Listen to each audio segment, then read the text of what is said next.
आता बघूयात बारामतीत गौतम अदानी यांच्या हस्ते Sharad Pawar centre of excellence in artificial इंटेलिजन्सचं मोठ्या उत्साहात उद्घाटन जे ते पार पडलं।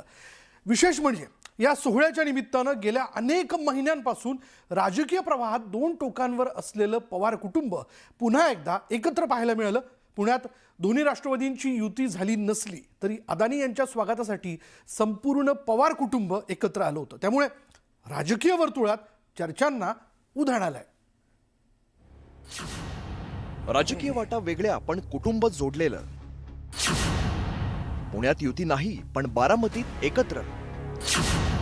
विद्याप्रतिष्ठानच्या कार्यक्रमात काका पुतण्यांची हजेरी। तो नात्यातला जो ओलावा आहे ना तो काही चॅट जीपीटीने अजून तरी काढलेला नाही।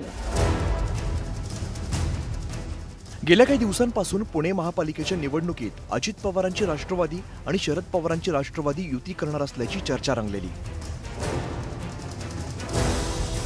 मात्र ही आघाडी होण्याआधीच त्यात बिघाडी झाली। राजकीय पातळीवरती पवार काका पुतणे एकत्र आले नसते तरी त्यांच्यातील कौटुंबिक बंध आजही कायम असल्याचं पुन्हा एकदा दिसून आलंय।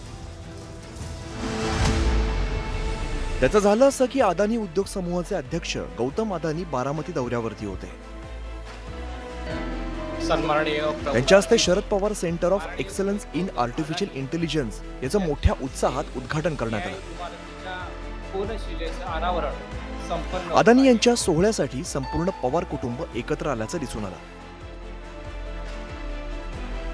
गौतम अदानी यांचं बारामतीत आगमन होताच रोहित पवार आणि अजित पवार यांच्या स्वागतासाठी दाखल झाले होते। आमदार रोहित पवार यांनी स्वतः गौतम अदानी यांच्या कारचं सारथ्य केलं तर त्यांच्या बाजूला उपमुख्यमंत्री अजित पवार बसलेले होते। या गाडीतून अदानी विद्या प्रतिष्ठानच्या संकुलात पोहोचले। यावेळी राष्ट्रवादी काँग्रेस शरद पवार पक्षाचे अध्यक्ष शरद पवार, खासदार सुप्रिया सुळे, राज्यसभा खासदार सुनेत्रा पवार आणि कुटुंबातील इतर सदस्य अदानींच्या स्वागताला हजर होते। यावेळी सुप्रिया सुळे यांनी सुनेत्रा पवार यांना गौतम अदानी यांचा सत्कार करण्यासाठी पुढे केलं तर अदानींनी खाली वाकून शरद पवारांना नमस्कार केला। यावेळेला अजितदादांनी आपल्या खास शैलीमध्ये खासदार सुप्रिया सुळे आणि सुनेत्रा पवारांचा उल्लेख केला। यानंतर उपस्थितांमध्ये एकच हशा पिकला। सन्माननीय उद्योगपती गौतमजी अडानी, सौभाग्यवती प्रीतीजी अदानी, दोन्ही खासदार सुप्रिया सुळे, सुनेत्रा पवार, आमदार रोहित पवार। या सोहळ्याच्या वेळेला संपूर्ण पवार कुटुंबीय एकाच मंचावरती बसल्याचं पाहायला मिळालं। यावेळी अजित पवार आणि शरद पवार दोघांच्या मध्ये गौतम अदानी यांची खुर्ची ठेवण्यात आलेली होती। मात्र काही चर्चा करण्यासाठी अजित पवार हे शरद पवारांच्या बाजूच्या खुर्चीत येऊन बसले आणि दोघांमध्ये काही काळ संवाद झाला। यात नेमकं काय म्हणाले याची माहिती मिळाली नाही। मात्र मीडियाचे कॅमेरे वळताच ते पुन्हा आपल्या खुर्चीवरती जाऊन बसले। कृत्रिम बुद्धिमत्ता असली तरी ती आर्टिफिशियलच आहे। ती कधीही माणसाची जागा घेऊ शकत नाही याची जाणीव आपण सगळ्यांनी ठेवली पाहिजे। तो इमोशनल कोशंट जो असतो ना तो नात्यातला जो ओलावा आहे ना तो काही चॅट जीपीटीने अजून तरी काढलेला नाही। ज्या अदानींना काँग्रेसचे राहुल गांधी सतत विरोध करत असतात, मोदींसोबतच्या मैत्रीवरून टीका करत असतात, त्या अदानींसाठी पवार कुटुंबाने रेड कार्पेट घातलेलं पाहून मवियातील मित्रपक्षांनी काय प्रतिक्रिया दिली आपण बघूया। आपल्या कार्यक्रमाला कोणाला बोलवायचं हा ज्याचा त्याचा प्रश्न असतो।